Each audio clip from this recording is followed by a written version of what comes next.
มังเอิร์ซัมเนฮอร์ดาวสวัสดีทุกคนครับไก่งวนักลิงเชียฮันนาวหมอนนะงวนักก็ติดปล่อยตาเมซ่าแน่แต่ก็จุดหลายดาวนะตาวนะอันนี้คือกระเทียมเจียวนะครับแล้วก็พริกป่นครับ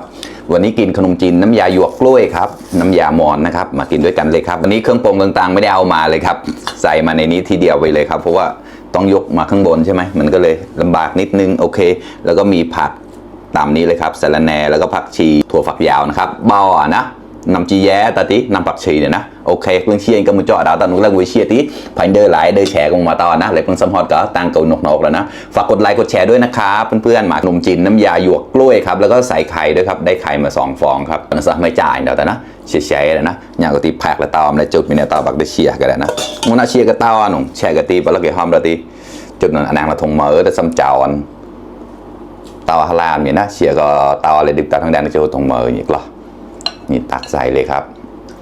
หยกกล้วยที่สวนแบบดีมากเลยน้ำปลาได้เกล้าเราถ้าใช้ข้อมันก็ต้าอะไรนั่น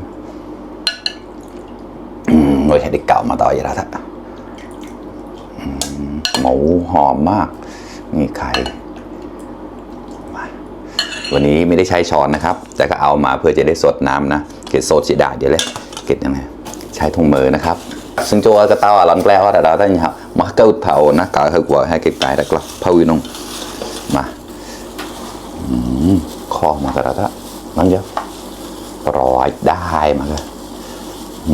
นี่ก็ได้กดใต้ตรงที่ชื่อเขาไม่เนี่ยเราใต้นี่ก็ไต่มันจอดกันดีนะสำหรับคนไทยใครเคยกินบ้างครับน้ำยาหยวกกล้วยครับคอมเมนต์มาหน่อยครับเนี่ยแซ่บๆแบบนี้เลยนะครับเนี่ยดูเส้นเขาซิดีมากเลยคอมากระทะมาคำโตๆก่อนมาครับเพื่อนๆคำโตๆหมอกตุดเต้าเต้าโนรัตอะ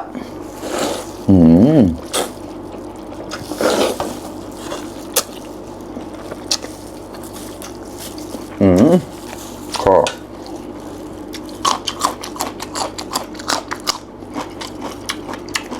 จริงๆอันนี้ต้องเด็ดใส่ข้างในนะแต่ไม่ต้องกินเป็นกับแก้มแบบนี้ดีเอาเจอดาวนะครับนะก็เจียวแบบทีอร่อยมากใช้มือก็ดีไปอีกแบบหนึ่ง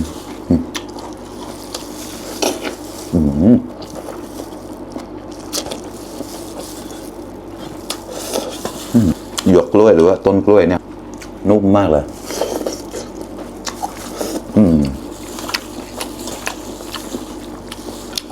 ข้อแล้วนะ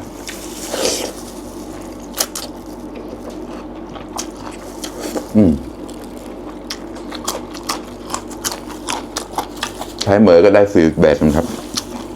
ดีมากเลยข้อมากับเชือกกระเต่าจิ๊บปอง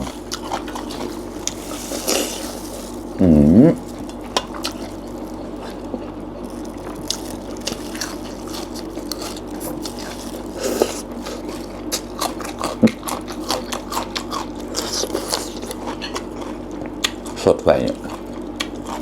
อยากกามเลยขอดีมากน้ำปลาได้แล้วซ้ำกระดอบเลยกันนะซ้ำร้อยได้ซ้ำดอบเลยเปล่าร้อน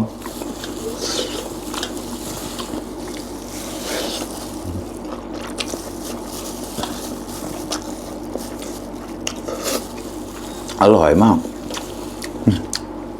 ไม่จ่ายหน่อยละมาครับขำโตหมอกตุดเต้าเต้าหน่อยละ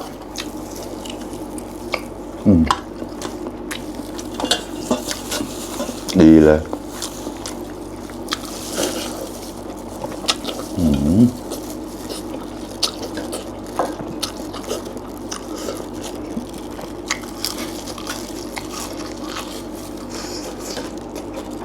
เข้ากันปักมันค่ะ